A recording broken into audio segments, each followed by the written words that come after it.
Hi, my name is Ruohan Lee. I'm delivering this video presentation today alongside my supervisor, Dr. Colette Mair.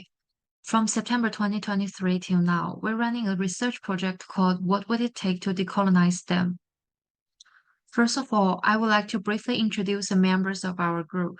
I am a level 3 undergraduate international student in mathematics and statistics.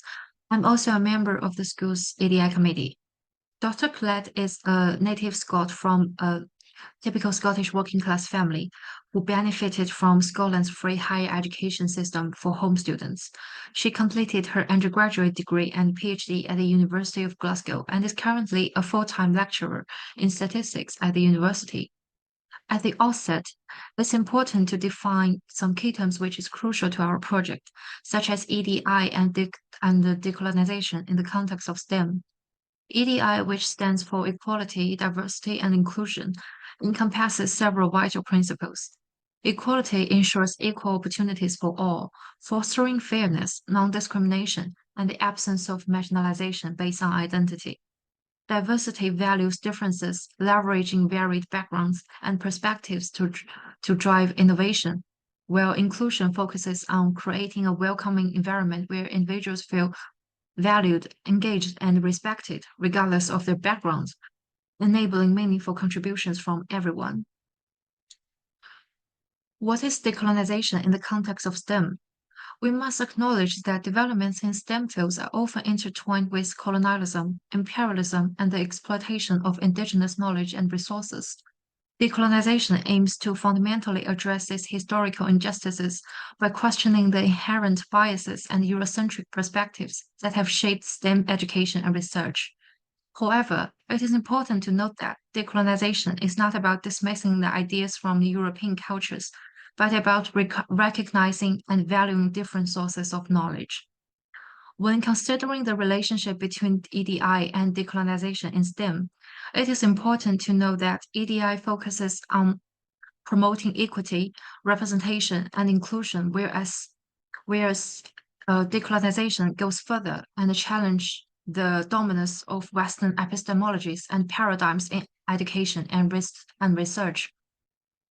In conceptually based disciplines such as math and stats, the neutrality of the concepts themselves can lead to the unconscious obscuring of the historical context and biases embedded in the curriculum during the learning and teaching process. Decolonization in STEM exposes these hidden biases and challenges power structures to promote epistemic justice and equality.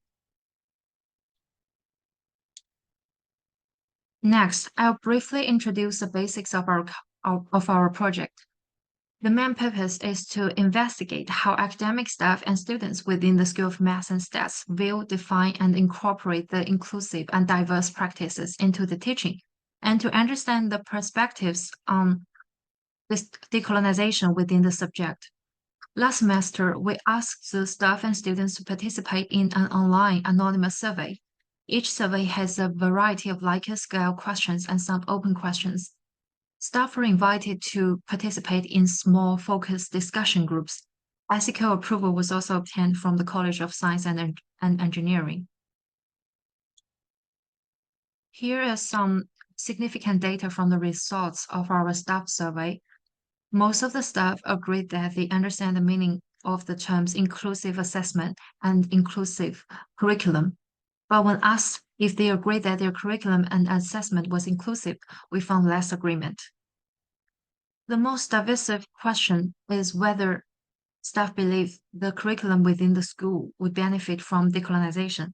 Additionally, in speaking of the history of math and stats, over half of the staff agree that they would be interested in having more about the history of math and stats as part of the taught curriculum. The majority of staff agree that it is important for students to learn and apply math or stats in a variety of contexts, including non-Western sources, and it's important for students to learn about mathematicians or statisticians from a variety of cultures and ethnicities. But both the percentage of staff that actually teach students about mathematicians or statisticians in general and from non-Western backgrounds are very low. There appears to be a contradiction between theoretical willingness and the practical teaching situation. Here are some keywords of the more frequently mentioned answers to open questions. First question is, in the context of higher education, How would you describe equality, diversity, and inclusion? Many staff mentioned the need to respect differences in cultures and perspectives and to look positively at the university within the staff and student community. A number of staff stressed the importance of providing opportunities for students to be shaped by diversity and of setting diverse role models amongst lecturers and tutors. There are also some other staff who had a different point of view, believing that our students are the same and there should be no special care for any particular groups. As they said, students are students. It doesn't matter where they come from or what their genders are.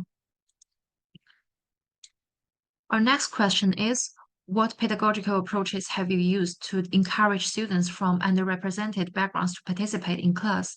The most frequently mentioned approaches included setting appropriate role models for marginalized groups, promote small group teaching with an inclusive atmosphere, and offering additional one-to-one time for students who found group learning difficult, and providing subtitles and recordings of the lectures, which are really helpful for students whose first language is not English to understand the class better.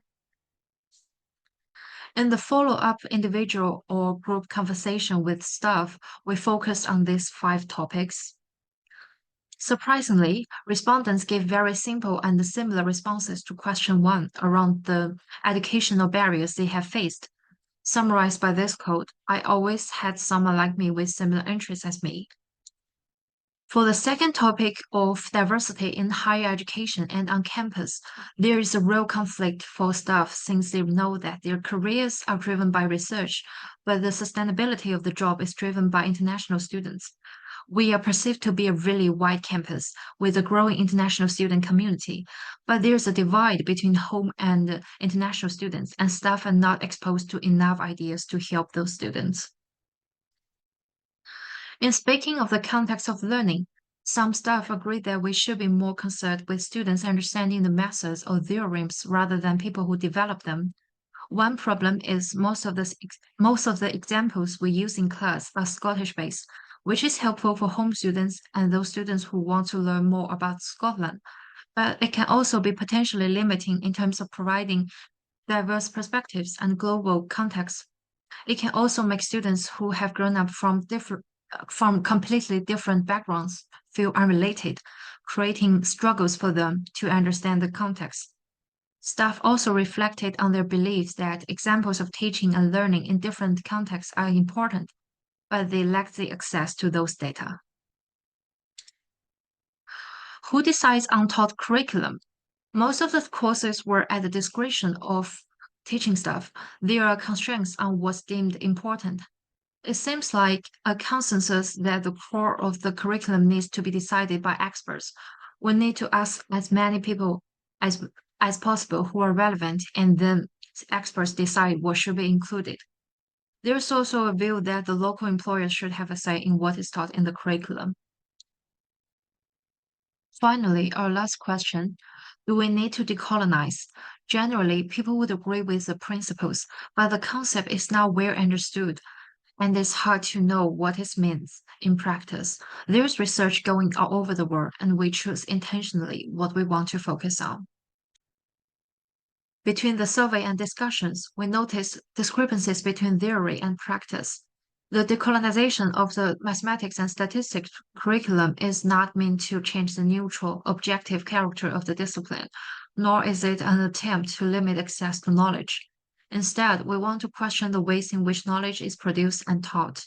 It is not to limit freedom of thoughts or expression, but rather a call to also critically examine our curriculum to see if there's colonialism within it and how colonialism has led to the course design becoming what it is. The main takeaway of our presentation is that STEM is for everyone, and decolonization is a pathway toward achieving this goal. Thank you all for watching. This concludes my presentation.